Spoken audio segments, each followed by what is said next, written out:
Jimin kept his head down. It was all he could do at this point. He couldn't bear to watch any more of his people be taken away, never to return.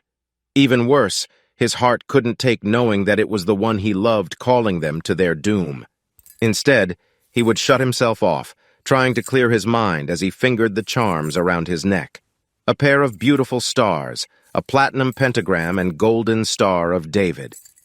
Captain Jungkook, affectionately referred to as Jungkook by his subordinates, stood at the door to the small chamber, eyeing up the list of names provided to him by command, and doing his best to ignore the obvious sitting not a grenade's toss away from him. A few years ago, he had done everything in his power to keep his beloved hidden, and his heart nearly shattered the day he saw him dragged into the camp. The chamber was clear, and it was time to call the next name. He could barely muster his voice above a whisper. "Jimin Bergstein, enter the chamber." He kept the brim of his hat down. The thought of making eye contact now nearly brought him to tears. The figure stopped for a moment in front of him, seemingly wanting to say something. After a second that felt like an eternity, he entered the chamber.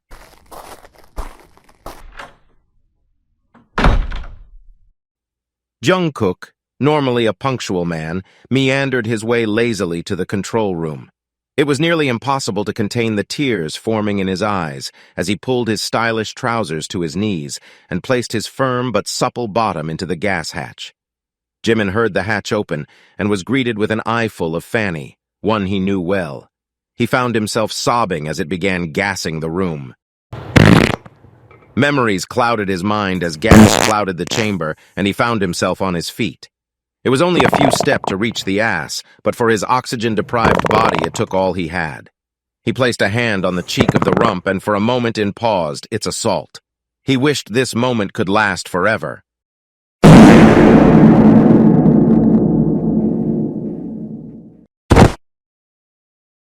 Jungkook heard the telltale sound of a body hitting the floor. He pulled up his trousers and wiped his eyes and also his bum just in case, and made his way to the entrance. He found Jimin's body curled on the floor, still clutching his beloved necklace. Jungkook fell to his knees and wept. He had lost everything. He took the necklace and put it around his neck, left a final goodbye kiss on the forehead of his lover, and marched solemnly to command. The doors to the main office opened with a slam. "Ah, Captain Kookmeyer, to what do I owe the pleasure?" Hitler asked with an air of faux camaraderie. Jungkook stood silently for a moment, letting the tension build. Then, in a flash too quick for most to even see, he hurled the twin stars at the Führer. They sliced through the air before striking home in his right, then left eyes. "Ach du lieber mein eyes! I can not see! Why?" Jungkook let the armband slip from his bicep and land on the floor to be crushed by his boot as he turned away and walked to the door. Behind him, Hitler exploded, sending blood and viscera to rain down upon the room. He found his former allies crowded around the office, many fallen to their knees in despair. Like him, they too had lost everything now. News of Hitler's death spread, and with the serpent's head cut off, they promptly surrendered. The hero who struck the blow was never found, but rumors spread like wildfire.